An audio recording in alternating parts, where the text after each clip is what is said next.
Donald has always lashed out at people who have the audacity to stand up to him. The irony is that by doing so, he always makes himself look weak, and the person he's attacking, who stands up to him, looks strong. Last week, Donald responded to a video released by 6 Democratic lawmakers who are all either veterans of the military or the CIA in a way that underscores how ignorant of and unbound by military justice he is.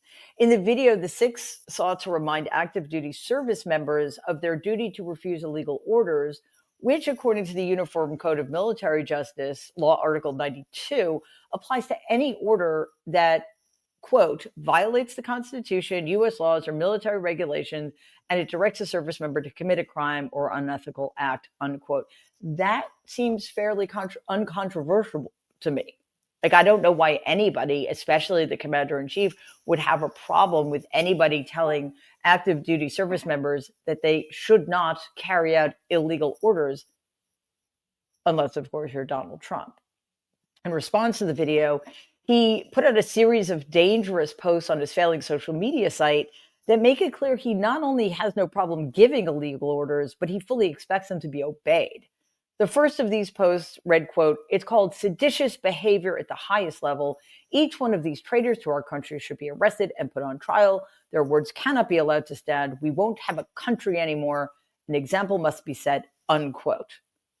As unhinged and disturbing as that is, it was followed by, quote, "This is really bad and dangerous to our country. Their words cannot be allowed to stand. Seditious behavior from traitors. Lock them up," unquote.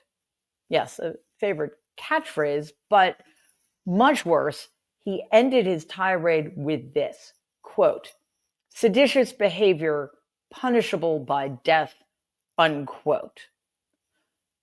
You can imagine just what kind of permission that gave to members of the MAGA base to attack those 6 lawmakers for simply telling the truth. Following Donald's lead, Republicans have begun to refer to those Democrats in the video as the seditious 6. Democratic Senator Mark Kelly has become the Trump regime's #1 target, likely because, as a former captain in the Navy and a retired astronaut, Donald is jealous of him. In late November 2025, the Pentagon opened an investigation into Senator Kelly after Donald accused him on social media of being a traitor. Let's take a look at Senator Kelly's response. President Trump is trying to silence me, threatening to kill me for saying what is true. And he sent his Secretary of Defense after me. He makes these threats to silence people. And if that doesn't work, he abuses his power to intimidate people. And with the consent of Republicans in the United States Senate, he has surrounded himself with people like the Secretary of Defense, Pete Hegseth, who will do whatever he says with no question, no matter what. Trump and Hegseth, they care more about publicity than they do about the rule of law. That's how I ended up finding out via a tweet that the Secretary of Defense was ordering an investigation into me. The same Secretary of Defense who has, from the moment he was nominated, has been historically unqualified for this position. Unqualified, unfit, dangerous. Defense Secretary Pete Hegseth claims the Pentagon has jurisdiction over the matter because Kelly is a retired Navy officer receiving military retirement pay, even though Kelly made these comments as a civilian and a member of the U.S. Senate. But before we go on, we know a thing or two about pushing back against Donald around here. So please like and share this video. And if you believe in our mission, please subscribe to Mary Trump Media. Legal experts argue the Pentagon is misapplying the Uniform Code of Military Justice, warning that prosecuting a sitting senator violates constitutional separation of powers and appears to be political retribution. But I think we need to dispense with phrases like appears to be.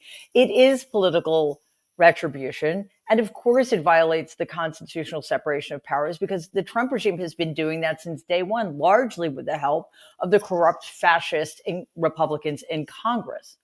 Also, the misapplication of the UCMJ is intentional, but also likely the result of the fact that the Secretary of Defense has not even a passing familiarity with it.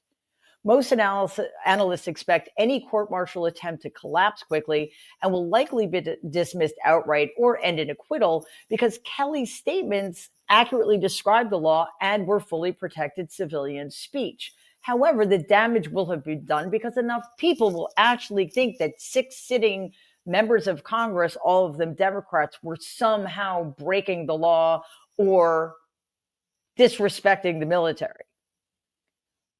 Fortunately, for the most part, though, Donald's attacks on Kelly have totally backfired. According to the donation site ActBlue, Kelly was the top Democratic fundraiser on the platform last week, and he's not even up for re-election next year. Kelly's popularity has surged so much that, according to The Hill, he is currently exploring his viability to run for president in 2028.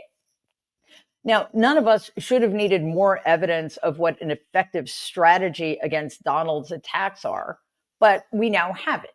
Stand up to him, hit back harder, and know that all he has are lies and vengeance because he's a pathetic loser who can't withstand being told the truth about himself. If only the rich and powerful white shoe law firms, media corporations, and institutions of higher learning understood that or were willing to stand up to a man who can't stand up for himself or who stands for absolutely nothing. Please take a second and like and share this video. Be awesome if you could subscribe to the channel. If you're listening to us in podcast form, please follow us and give the show a 5-star rating because it really does help other people find our content. Thanks.